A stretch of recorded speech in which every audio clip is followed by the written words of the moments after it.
Hai, assalamualaikum warahmatullahi wabarakatuh. Jumpa lagi bersama Anti di sini. Top News menyajikan berita terupdate tentang kesehatan, lowongan pekerjaan, info beasiswa, politik, bisnis, ekonomi, inspirasi, dan entertainment. Spesial saya sajikan untuk teman-teman semuanya. Hari ini kita bahas yuk, jangan nafkahi keluarga dari uang judi slot. Ini hukumnya dalam Islam.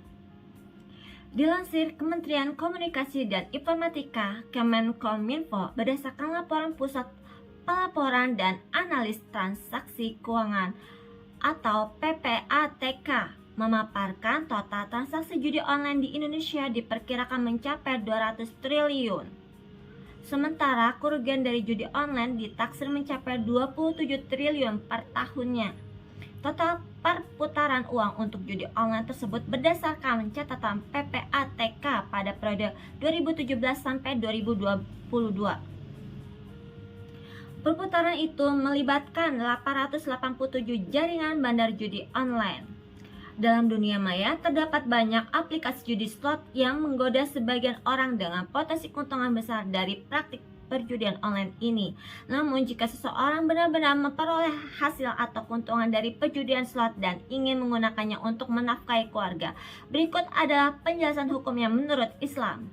Dalam Islam, perjudian adalah tindakan yang dilarang dan diharamkan. Penjelasan mengenai larangan perjudian berdasarkan firman Allah Subhanahu wa taala dalam surat Al-Maidah ayat 90. A'udzubillahi minasyaitonirrajim. Bismillahirrahmanirrahim. Ya ayyuhallazina amanu innamal khamru wal maisiru wal anshabu wal azlamu rizqum min amalisi syaitani fajtanibuhu la'alakum tuflihun. Yang artinya, hai orang-orang yang beriman, sesungguhnya minuman keras, perjudian, berkurban untuk berhala, dan mengundi nasib dengan anak panah adalah perbuatan keji dan termasuk perbuatan syaitan. Maka jauhilah perbuatan-perbuatan tersebut agar kalian beruntung. Mengutip laman Kemenak, Abu al-Mushafar Asy-Syam'ani dalam tafsir As-Sam'ani Riyad Darul Watan 1997 jilid 1 halaman 61 menjelaskan bahwa ayat ini turun untuk menggambarkan praktik perjudian yang dilakukan oleh orang-orang Arab pada masa lalu. Praktik perjudian tersebut melibatkan penggunaan kambing sebagai sarana perjudian. Orang-orang akan membeli kambing dan kemudian menyembelihnya. Selanjutnya daging kambing tersebut akan dipecah menjadi 28 bagian. Selanjutnya, bagian-bagian daging kambing yang berjumlah 28 ini akan digunakan sebagai taruhan. Para peserta akan bertaruh pada bagian daging kambing yang mereka pilih.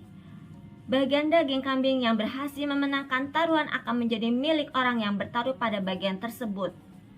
Namun, permainan judi semacam ini dianggap sebagai perbuatan haram dalam hal Islam.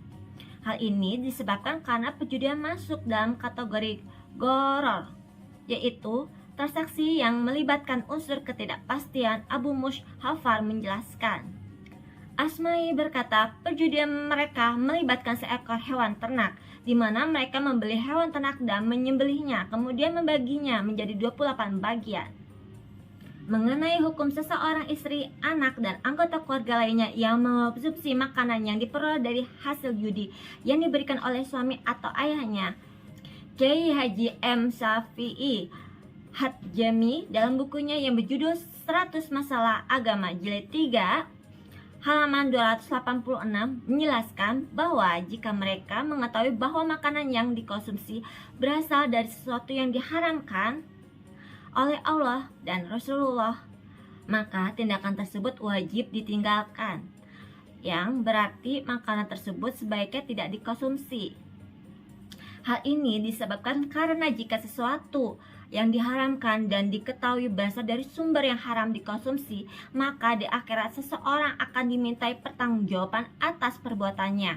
Syekh Jainuddin Al-Malibari dalam kitab Fathul Al-Mu'in halaman 67. menjelaskan bahwa jika seseorang dengan jelas mengetahui bahwa sesuatu itu berasal dari sumber yang haram, maka di akhirat individu tersebut akan dimintai pertanggungjawaban atas perbuatannya. Faidah: apabila seseorang menerima sesuatu dari orang lain dengan cara yang syah, tetapi ia meyakini bahwa itu halal, padahal dalam hatinya ia tahu itu haram, maka jika orang yang memberikannya kelihatan baik, maka ia tidak akan dimintai pertanggungjawaban di akhirat. Tetapi jika tidak, maka ia akan dimintai pertanggungjawaban di akhirat. Hal ini dikemukakan oleh Imam Al-Bahawi. Pandangannya sejalan juga diungkapkan oleh Imam Nawawi dalam kitab Raudatut Thalibin jilid 7 halaman 337 yang menyatakan bahwa jika seseorang diundang untuk makan dan ia mengetahui bahwa makanan yang disajikan dalam undangan tersebut haram, maka menjadi haram baginya untuk menerima undangan tersebut. Hal ini disebabkan karena mengkonsumsi makanan yang haram dianggap sebagai perbuatan dosa. Hai, seorang muslim yang diundang oleh seseorang yang sebagian besar hartanya bersumber dari yang haram, maka sebaiknya ia menghindari untuk memenuhi undangan tersebut. Seperti juga sebaiknya dia menghindari bertransaksi dengan orang tersebut. Jika ia mengetahui bahwa makanan yang disajikan adalah haram, maka haram baginya untuk menghadiri undangan tersebut. Oleh karena itu, jika seseorang mengetahui bahwa makanan yang disantap berasal dari hasil perjudian slot yang dilarang oleh agama dan negara, maka seharusnya anggota keluarga tidak mengkonsumsinya kecuali dalam situasi darurat, seperti ketika menghindari bahaya serius atau kerusakan yang dapat mengancam keselamatan. Dalam konsumsi tersebut diperbolehkan mengkonsumsi makanan tersebut semata-mata untuk bertahan hidup. Dengan demikian, memberi nafkah kepada keluarga dengan uang yang berasal dari sumber yang haram akan menghasilkan konsekuensi negatif, baik bagi yang memberi nafkah maupun yang menerima nafkah. Bagi yang memberi nafkah, tindakannya akan menimbulkan dosa dan memicu kemurkaan Allah Subhanahu wa Ta'ala. Sedangkan bagi yang menerima nafkah, mereka akan menerima harta yang haram dan terbiasa dengan hal-hal yang haram. Sebagaimana yang disampaikan oleh Imam Ghazali dalam kitab Bidayatul Al-Hidayah Qairah Maktabah Mahbulis halaman 56. Adapun perutmu, jagalah untuk tidak mengkonsumsi makanan yang haram dan syubhat, dan berusahalah untuk mencari makanan yang halal. Jika kamu menemukannya, maka pastikan untuk tidak berlebihan dalam makan hingga kekenyangan, karena perut yang kenyang dapat membuat hati keras, merusak pikiran, menghambat kemampuan belajar dan beribadah, memperkuat hawa nafsu, dan memberikan bantuan kepada pasukan setan. Kenyang dari makanan yang halal adalah akar dari banyak keburukan.